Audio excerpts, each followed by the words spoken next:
What's up, guys? John with Stay on Target here. I'm staying at the comic shop. Welcome to my comic run. So let's kind of dive right in. There's a lot going here, and I picked up some things to fill in kind of like the backlog that I might have missed a couple of issues of a run or something like that. So I filled out a little bit of that. Let me go ahead and just dive right in. First of all, we've got Batman number 28, and this one is actually a look at the new Batman Eternal series, which is going to be a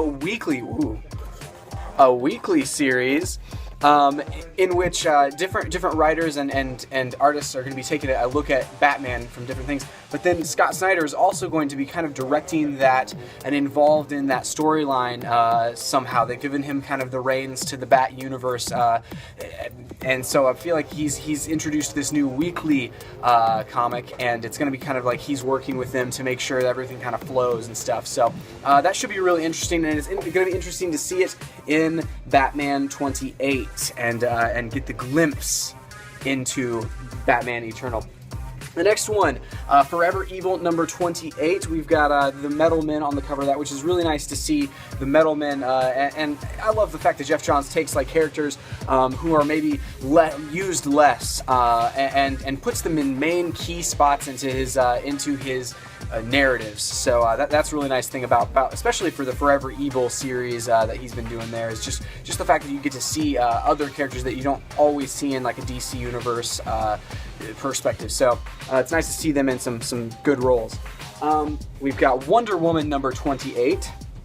And this one is Brian Azzarello and Cliff Chang have been doing this one for since the beginning, and it's really good. It's a really good series that has been very consistent over the course of the different story arcs and things. We've got Nightwing number 28, and this one is actually Kyle Higgins, and Kyle Higgins has said that he's going to not do Nightwing anymore. He's going to step down from that, which is a shame, because he's been doing such a good job with Nightwing, bringing him to Chicago, a bunch of different things that he's been doing with that character, just because.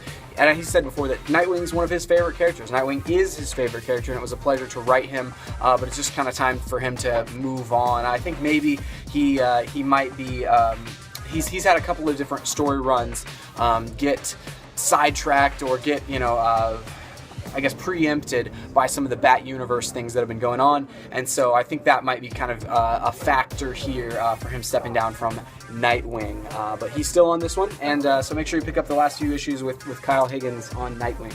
Another one we've got here, The Flash number 28, and the Flash is it's one of those that Brian Buccellato and Francis Manapul were writing and illustrating.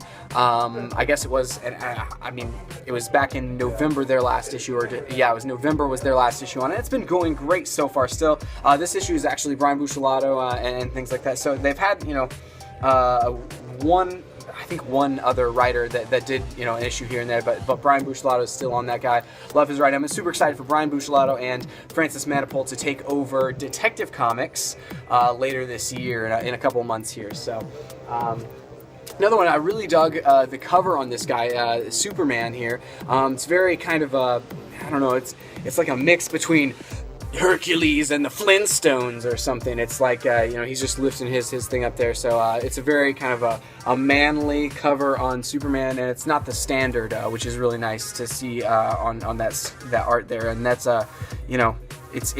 Superman is always one of those iconic characters where it's like I love seeing them do something different than just the standard clean cut Superman covers and things. So we've got Thor, God of Thunder, and this is actually the last days of Midgard number 1 over here. So, apparently, we're entering into like the first of a series of last days of Midgard, because this is number 1 here, and this is an effort for me to diversify into the Marvel universe and things like that. So that one is going to be a great read for me.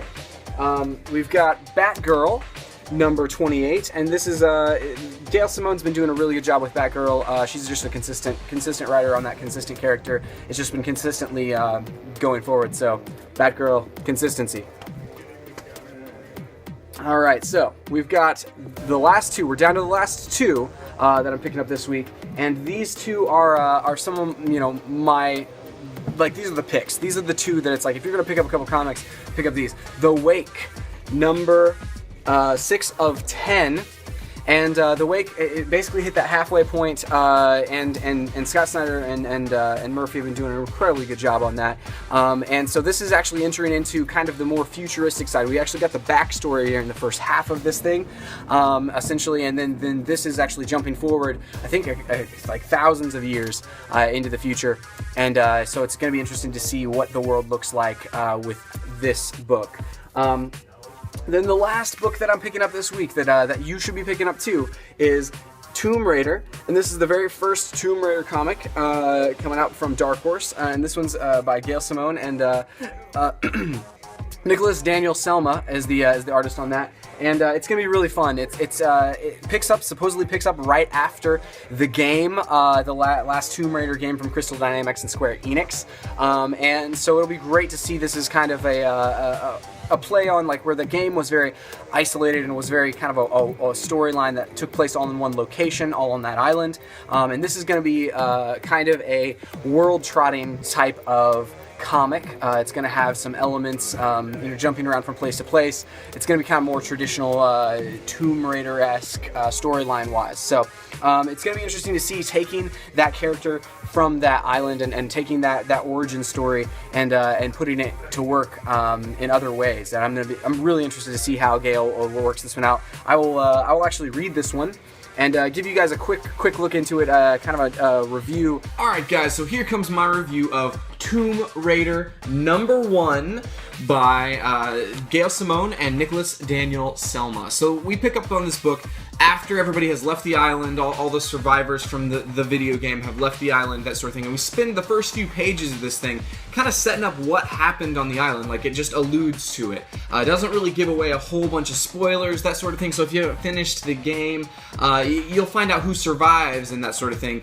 But yeah, so everybody off the island, everybody who did survive the island is dealing with it in their own kind of way. They're either, one of the characters is ignoring it altogether. Some of the other characters are all having these like nightmares, that sort of thing. So it approaches this from right after the island, maybe a few weeks, maybe a couple of months, that sort of thing.